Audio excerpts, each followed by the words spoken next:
ایک یہ ہے اسے کہتے ہیں تفسیر موضوعی. قرآن مجید کے عناوین آج کل تو جس قرآن مجید کو آپ کھولیں گے اس کی شروع میں انڈیکس بنی ہوئی ہے کہ اللہ کی توحید کہاں کہاں آئی ہے, عدل الہی کہاں کہاں آیا ہے. یہ جو 3 صورتیں ہم نے پڑھی ہیں, ایک سورہ عنکبوت ہے 29 نمبر ہے, اس کے بعد سورہ روم ہے, ان کا شان نزول کیا ہے. اسی طرح سورہ دخان ہے. عنکبوت کا معنی ہے اسپائڈر, روم کا معنی یہی روم ہے, اٹالیا. اور اس کے بعد تھرڈ ون کون سی تھی, دخان. دخان کا معنی ہوتا ہے دھواں. اللہ تعالیٰ کی ذات نے کفار پر دھوئیں کی شکل میں عذاب نازل کیا, دخان. اور اسی طرح سورہ جو عنکبوت ہے, تھوڑا خلاصہ پیش کرتا ہوں. روم, سورہ روم جو ہے, اس میں روم کے مغلوب ہونے, شکست کھانے کا بھی تذکرہ ہے, اور اس کے بعد پھر روم کی کامیابی کا بھی تذکرہ ہے. اور یہ سب سے پہلے غلبت الروم, یعنی روم ہار گیا. کس سے ہار گیا؟ فارس سے ہار گیا. اور پھر جیسے ہی, یعنی یہ شام اور فلسطین کی سلطنت تھی کہ جس کو فارس نے جیت لیا تھا. پھر 9 سال نہیں گزرے, قرآن مجید نے کہا ہے کچھ سال. جب کچھ کہا جائے تو 3 سے 9 مراد ہے وہاں. تو اتنا ہی 9 سال کے بعد فوراً پھر روم نے وہ قبضے جو پہلے جو علاقے چھوٹ گئے تھے ان کو دوبارہ قبضے میں لے لیا. اس کا تذکرہ ہے. اور سورہ عنکبوت ہے, اسپائڈر ہے, یعنی اسپائڈر کا جو وہ کیا ہوتا ہے, جالا. اللہ تعالیٰ کی ذات نے فرمایا ہے کہ جو افراد, اس میں توحید خدا کو بیان کیا کہ جو افراد اللہ کے علاوہ بتوں کو پوجا کرتے ہیں, ان کا بتوں کو خدا بنانا ایسا ہی کمزور عقیدہ ہے جیسا مکڑی کا جالا کمزور ہوتا ہے. جیسے مکڑی کا جالا کمزور ہوتا ہے. تو گویا اس میں توحید پروردگار کا تذکرہ ہے. اور پھر اس میں سورت میں آگے چل کے, ٹائم کم ہے, کہ کچھ انبیاء کی محنتوں اور ان کے امتحان کا تذکرہ ہوا ہے. پھر والدین کی خدمت کا تذکرہ ہوا ہے, جن میں سے حضرت ابراہیم علیہ السلام, حضرت نوح علیہ السلام کا تذکرہ ہے. حضرت ابراہیم علیہ السلام کے پاس آتے ہیں حضرت جبرائیل, یعنی 4 فرشتے, حضرت جبرائیل, حضرت میکائیل, حضرت اسرافیل, حضرت دردائیل, چاروں آتے ہیں حضرت ابراہیم کے پاس. تو آپ کو معلوم ہے حضرت ابراہیم کھانا نہیں کھاتے تھے جب تک ان کے ساتھ کوئی مہمان نہ ہوتا. اور وہ کہتے ہیں زوجہ کو کہ تم کھانا تیار کرو تو میں باہر سے کسی کو لے آتا ہوں. دروازے پر گئے, کافی دیر کھڑے رہے, تو دیکھا کوئی بندہ ملا نہیں. واپسی پر آ گئے, وہ صحیفہ جو اللہ نے انہیں دیا تھا اسے کھول کر پڑھنے لگ پڑے. اتنے میں پڑھتے ہیں تو گھر میں 4 بندے فوراً حیران ہوتے ہیں, یہ کون افراد ہیں, ابھی تو میں ڈھونڈنے گیا تھا کوئی ملا نہیں. انہوں نے السلام کہا. جب سلام کہا تو حضرت ابراہیم سمجھ گئے کہ یہ بندے ٹھیک ہیں جو سلام کہہ رہے ہیں. انہوں نے ان سے پوچھا, کہا کہ میں جبرائیل ہوں, اپنا باقی سب کا انٹروڈکشن کرایا. کہا اللہ تعالیٰ کی ذات آپ کو سارا کے بطن سے اولاد عطا کرنے والا ہے. اچھا. اس کے بعد حضرت ابراہیم نے کہا پہلے ٹھہر جاؤ. زوجہ سے کہا کہ کھانا جو تیار کر رہی ہے اسے ایک بندے کا جو تھا اسے 4 کے لیے کر دو, اور ہم خوب خدمت کریں جو اچھے آدمی ہیں. انہوں نے کہا میں تو سامنے پیش ہو نہیں سکتی ہوں, پردہ دار ہوں. تو حضرت ابراہیم نے خود ایک گائے کا بچہ جو ہے وہ کاٹا, اسے بھون کے تیار کر کے جب سامنے رکھا, ابھی تک پتہ نہیں چلا تھا کہ یہ کون ہے. ابھی جب انہیں کہا کہ کھائیے, انہوں نے کہا ہم تو کھاتے نہیں ہیں. کہا جب کھاتے نہیں ہیں تو جب میں آپ کے سامنے اتنا سارا کام کر رہا تھا لیا تو پہلے ہی بتا دیتے کہ ہم نے کھانا نہیں ہے. انہوں نے کہا اچھا. ابھی کہا کہ وہ جو رکھا ہوا تھا سامنے بھونا ہوا اسے کہتے ہیں قم باذن اللہ, حضرت جبرائیل کہتے ہیں. جیسے کہا اللہ کے اذن سے اٹھ جا, وہ اٹھ گیا اور دوبارہ اپنی ماں کے پاس چلا گیا. اب سمجھے کہ یہ عام بندے نہیں ہیں. اچھا کھائیے, کہاں ہم آپ کو دینے والے ہیں. یہ انبیاء کی خدمتوں کو بیان ہو رہا ہے. یہ تب کی بات ہے کہ جب حضرت ابراہیم علیہ السلام کو آتش نمرود میں ڈالا گیا تھا, اس کے بعد کی بات ہے. اور یہ بات یاد رکھیے, حضرت ابراہیم کو اللہ تعالیٰ کی ذات نے 98 ایئرز اولڈ کے اس وقت حضرت اسحاق انہیں عطا کیے. اور حضرت اسحاق جس دن دنیا میں آتے ہیں, اس سورہ عنکبوت میں درج ہے, اسی دن, یعنی جس دن دنیا میں آتے ہیں, ہاتھ زمین پر ایک رکھا, ایک بلند کیا, توحید خدا کی گواہی دیتے ہیں, اور اسی دن حضرت لوط پر عذاب آتا ہے, ان کی قوم پر عذاب آتا ہے. یعنی حضرت جبرائیل کا یہ جو کام تھا آج کا, یعنی پہلے حضرت ابراہیم کے پاس گئے, یہ سب کچھ خوشخبری دی, اس کے بعد یہیں سے فوراً گئے حضرت لوط کے پاس. جیسے ہی حضرت لوط کے پاس گئے تو وہاں انہوں نے دیکھا کہ ایک کوئی خاتون ہے، ان کی بچی ہے، وہ کنویں سے پانی نکال رہی تھی. یہ اس سورہ عنکبوت کا میں خلاصہ آپ کو بتا رہا ہوں. پانی نکال رہی تھی تو انہوں نے کہا کہ دو نوجوان ہیں، بہت خوبصورت ہیں اور اچھے لباس میں ملبوس ہیں، اور حضرت لوط علیہ السلام کی جو قوم ہے ان کے جو کردار تھا وہ تو ویسے ہی مکروہ تھا. اور اس نے دیکھا اور انہوں نے کہا کہ یہ دو نوجوان ہیں، انہیں کہا کہ آپ ایسا کرو، تو مجھے قیافے سے بہت اچھے لگ رہے ہو، اس قوم کی طرف نہ جانا، یہ آپ کو برائی کی طرف لگا دے گی، آپ جائیں اللہ کے نبی لوط کے پاس، وہ آپ کی خدمت کریں گے. انہوں نے ادھر موڑا، آپ کھیتوں میں ہل چلا رہے تھے، جب انہوں نے دو خوبصورت نوجوان دیکھے کہ آ رہے ہیں، اور انہوں نے کہا ہم آپ کے مہمان ہونا چاہتے ہیں. اب یہاں پریشانی لاحق ہوگی حضرت لوط کو. انہوں نے کہا مہمان تو بس سر چشم آئیں، لیکن اتنے خوبصورت نوجوان ہیں، اتنے اچھے لباس میں ملبوس ہیں، تو میری قوم تو ایسی ہے کہ مہمانوں کی بے عزتی ہوگی. انہوں نے کہا، حضرت لوط نے کہا تھوڑی دیر ویٹ کرو، تھوڑا موسم ڈارک ہو جائے، یعنی دن ڈھل جائے، تو ہم رات رات اپنے گھر جاتے ہیں. انہوں نے کہا ٹھیک ہے. جب گھر آئے تو ان کی جو زوجہ تھی وہ حضرت لوط کی کوئی ایسی بات تھی نہیں کہ جسے پبلک میں عام نہیں کرتی تھی. اور وہ جب بھی کوئی مہمان یا نیا آدمی آتا تھا تو اس کی حرکتیں ہوتی تھی دو لوگوں کو بتانے کے لیے. اگر دن ہوتا تو چولہا وہ جلا دیتی لکڑی تاکہ اوپر سے چمنی سے دھواں نکلے، اور اگر رات ہوتی تو اوپر ایک چراغ جلا دیتی. حضرت لوط نے بڑی اس سے محنت سماجت کی، نہ کرنا، بڑے اچھے آدمی ہیں، اس نے کر دی. اور ادھر سے قوم لوط آ گئی، قوم لوط جمع ہو گئی، اور حضرت لوط نے اندر سے دروازہ بند کر دیا اور وہ غوغا کرنے لگے. جو عذاب نازل کرنے والے فرشتے آئے تھے انہیں اللہ تعالیٰ نے فرمایا تھا کہ اگر حضرت لوط 4 مرتبہ اس قوم پر لعنت کر دے تو عذاب دینا ہے، وگرنہ نہیں. جیسے ہی وہاں کھیتوں میں ملے تو انہوں نے کہا کہ میں آپ کی مہمان نوازی تو کر سکتا ہوں، لیکن میری قوم بڑی بدبخت ہے، اللہ اس پر لعنت کرے. ایک ادھر ہو گئی، اور پھر انہوں نے کہا ابھی چلتے ہیں. انہوں نے کہا رات کا ویٹ کریں، یہ بڑے بدبخت ہیں اور لعنتی ہیں. ایک دوسرے سے کہتا ہے کہ 2 ہو گئے ہیں، یعنی کہ وہ جو اوپر لٹک رہا تھا وہ گرنے والا ہے. اور پھر جب گھر آئے تو انہوں نے کہا یا اللہ، دیکھا اگر میرے پاس طاقت اور قدرت ہوتی تو میں اپنے مہمانوں کو بچا سکتا، یہ قوم بے ہدایتی اور یہ لعنتی ہیں. 3 ہو گئے. اب جیسے انہوں نے ہجوم کیا اور دروازے کو توڑا، حضرت لوط سامنے آتے ہیں اور انہوں نے ان کو یعنی بے حرمتی کی ہے، ریچھ سے پکڑ کر زد و کوب بھی کیا ہے. اس وقت حضرت لوط نے اللہ سے دعا کی، یا اللہ یہ اتنی لعنتی قوم ہے، میں نے اتنی ان کو ہدایت دی ہے لیکن یہ نہیں سمجھتے. کتنے ہو گئے؟ 4. اب جو فرشتے آئے تھے انہوں نے کہا اب لا تخاف ولا تحزن، نہ ڈرو نہ گھبراؤ، ہم اسی کام کے لیے آئے ہیں. 4 پورے ہو گئے ہیں، اب ان کا بندوبست ہو رہا ہے. انہوں نے کہا ہے کہ کاش اللہ مجھے طاقت دیتا. کہا انہیں آنے دو. وہ سارے جب اندر آئے آنکھوں سے ان کی بینائی سلب ہو گئی. بینائی سلب ہونے کے بعد وہ گروپ تو اندر تھا، وہ دیواروں سے ٹکرے مارے، کسی کا سر زخمی، یعنی برائی کا انجام دیکھیں. اور اس کے بعد دوسرا ٹروپ آتا ہے، یہ انہیں بلا کر کہتے ہیں اندر آؤ اور ہمیں نجات دو. اور وہ اس ڈر اور خوف سے نہیں جاتے ہیں کہ جو حشر ان کا ہوا وہ حشر ہمارا ہو جائے. لہٰذا جیسے ہی وہ دوسروں کو باہر نکالتے ہیں، اوپر سے پتھر آسمان سے آتا ہے، انہیں لگتا ہے، اور ایک پتھر لگتا ہے آ کر حضرت لوط کی زوجہ کو، وہ پتھر کی طرح مجسم ہو جاتی ہے. آج بھی وہ نمونہ موجود ہے جارڈن کے ایک سی سائیڈ میں ایک جگہ ہے، وہاں جا ابھی بھی وہ پتھر کی شکل میں موجود ہے. دنیا میں لوگ دیکھنے جاتے ہیں. تو یہ ہے حشر. تو سورہ مبارکہ عنکبوت میں اللہ تعالیٰ کی ذات پہلا پیغام یہ دے رہی ہے کہ ذات حق پر ایمان اور اس کے افعال جو اطاعت پروردگار نے فرمائی ہے کہ اسے کرنا ہے بہر صورت، وہ ہمارے فائدے میں ہے. اس کے بعد نیکسٹ سٹیپ آتا ہے، وہ ہے کہ والدین کی اطاعت. اور اس میں یہ ہے کہ اپنے والدین کی عزت کریں، ان کی توقیر کریں اور ان کی اطاعت کریں.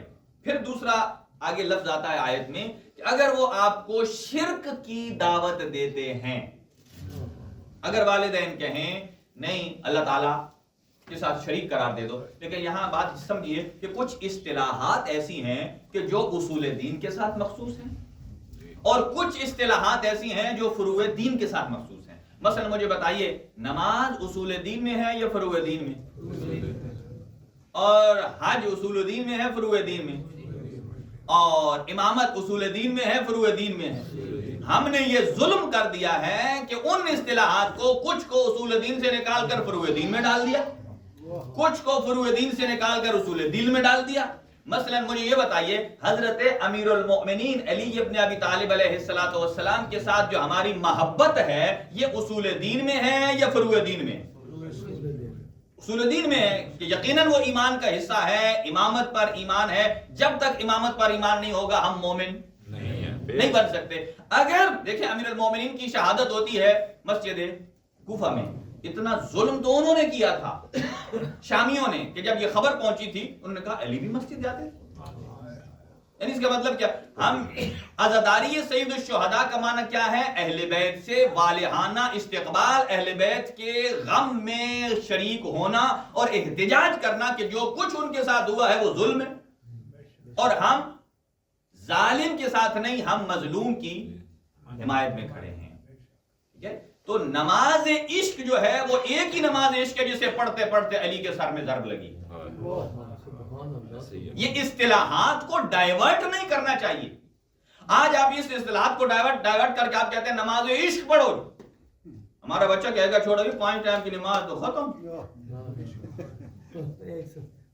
دیکھیں نا یہ اصطلاحات ایسی ہیں. میرا فرض بنتا ہے کہ میں جوڑ نکال کر ایک ایک اصطلاح کو الگ الگ بتاؤں.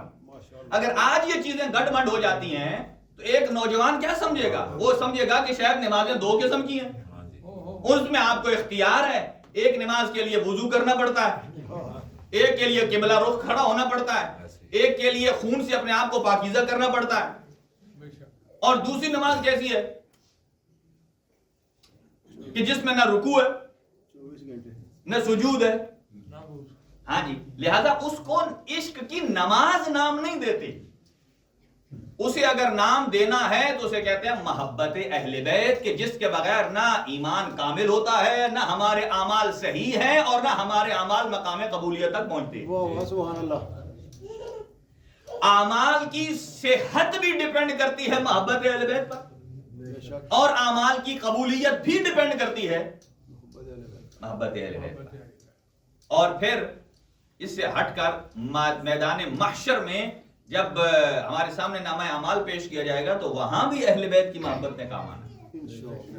لہٰذا یہ ایسی چیزیں ہیں کہ الگ الگ. اور خداوند عالم نے توحید کو اتنا بلند قرار دیا, اور جہاں اپنی توحید کا تذکرہ کیا وہاں والدین کا کیا. کہا والد کی اطاعت کرنی ہے کب تک؟ جب تک وہ آپ کو شرک کی دعوت نہ دے. اچھا, اگر کوئی والد شرک کی دعوت دے تو پھر کیا کرے؟ پھر اسے مارے, گالیاں دے, رسپیکٹ نہ کریں. اگر باپ نان مسلم ہے تو پھر کیا کریں؟ تو یہاں 2 لفظ الگ الگ ہیں. فرمایا والد کی اطاعت کرو, رسپیکٹ بھی کرو. اگر وہ دیتا ہے شرک کی دعوت تو پھر اطاعت نہیں کرنی, لیکن رسپیکٹ باہر صورت کرنی ہے, چونکہ وہ ایسا باپ ہے جس کی وجہ سے آپ دنیا میں آئے ہو. لہذا اسی لیے کہا ہے کہ والد کا ادب اور احترام کیا جائے چاہے وہ غیر مسلم ہی کیوں نہ ہو. ہاں, اگر یہ دوسرا عنوان ہے اطاعت کا. اطاعت کا مطلب کیا ہے؟ اطاعت کا مطلب یہ ہے کہ وہ دعوت اطاعت دے کہ جسے اللہ پروردگار عالم نے پرمیشن دی, تب جا کر. اب یہاں حضرت ایک مثال کسی نے مجھے یاد بھی دلایا کہ میں پچھلے دن کچھ کہہ کر میں اسے بھول گیا تھا یا اسے پیش نہیں کر سکا, ٹائم تھا گزر گیا. حضرت شیخ عباس قمی علیہ الرحمہ وہ اپنے بیٹے کو خواب میں آتے مرنے کے بعد. دیکھیں اولاد ہو ایسی, لیلۃ القدر میں ایسی اولاد طلب کرے. خداوند عالم سے اللہ تعالیٰ کی ذات ہمیں اپنی اولاد کو اہل بیت کے راستے پر چلانے کی توفیق عنایت فرمائے, اور ان سے پہلے خود چلنے کی توفیق عنایت فرمائے. تو شیخ عباس قمی جو ہیں وہ انہوں نے کسی سے کتاب ادھاری لی تھی, اپنی لائبریری میں رکھی ہوئی تھی, فوت ہو گئے. خواب میں اپنے بیٹے کو آتے ہیں, دیکھیں کتنا کلیئر خواب ہے.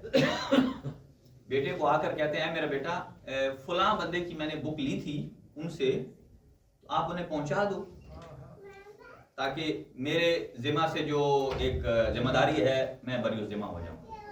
بیٹے نے وہ کتاب لی اور ان کو پہنچانے جا رہے تھے تو راستے میں کتاب گری. جیسے گری تو اس کی جلد تھوڑی ڈیمیج ہو گئی.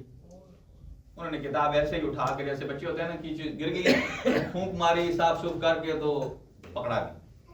انہیں پکڑا دیا معذرت بھی کی کہ میرے والد نے لی تھی، وہ دے نہیں پائے. اور ایسے جب گھر آئے، رات کو سوئے، دوبارہ باپ خواب میں آئے. کیا کہا اے میرا بیٹا، جیسے آپ نے دیر سے دینے کی معذرت کر لی تھی، ایسے ہی انہیں یہ بھی بتا دیتے کہ مجھ سے گر گئی ہے، اس میں اتنا نقصان ہو گیا ہے. اگر وہ ہر جانا لینا چاہتے تھے تو آپ سے لے لیتے، پھر بھی میری گردن خلاصی ہو جاتی. اور اگر وہ معاف کرنا چاہتے تب بھی معاف ہو سکتی تھی. ابھی تو کیس ویسے کا ویسے ہی پڑا ہے. پہلے میں ایک کتاب کا مدیون تھا اور ابھی وہ کتاب کی جو ڈیمیج ہوا ہے اس کا میں مدیون. مراد یہ کہ اگر نیک باپ ہو، نیک اولاد ہو، ایسی چیزیں ترتیب دی جاتی ہیں. خداوند عالم سے دعا ہے، رب العالمین، ٹائم تمام ہو رہا ہے، کہ پروردگار عالم ہم سب کو توفیق عنایت فرمائے اور محبت اہل بیت پر اس دنیا میں قائم رہنے اور اسی ایمان اور عقیدے پر مرنے کی توفیق عنایت فرمائے اور اس ماہ مبارک کی فیوز و برکات سے ہمیں حصہ کثیر عنایت فرمائے. خداوند متعال اپنے لا ریب کلام کے صدقے میں جتنے اسٹوڈنٹس ہیں، خاص طور سے بعض نے درخواست دعا کی ہے، خداوند عالم ان کی جو گولز ہیں، ان کے جو ٹارگٹس ہیں، خداوند عالم ان کو اچیو کرنے کی انہیں توفیق عنایت فرمائے اور ان کی توفیقات خیر میں اضافہ فرمائے.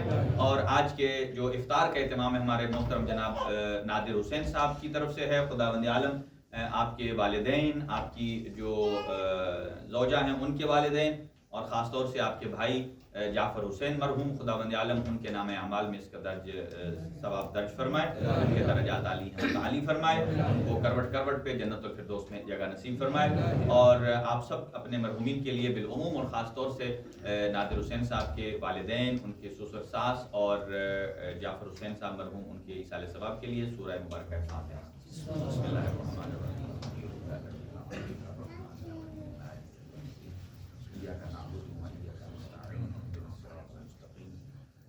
صراط الذين أنعمت عليهم غير المغضوب عليهم ولا الضالين. اللهم اجعلهم عندك في أعلى عليين واخلف على أهله في الغابرين وارحمهم برحمتك يا أرحم الراحمين. اللهم صل على محمد وعلى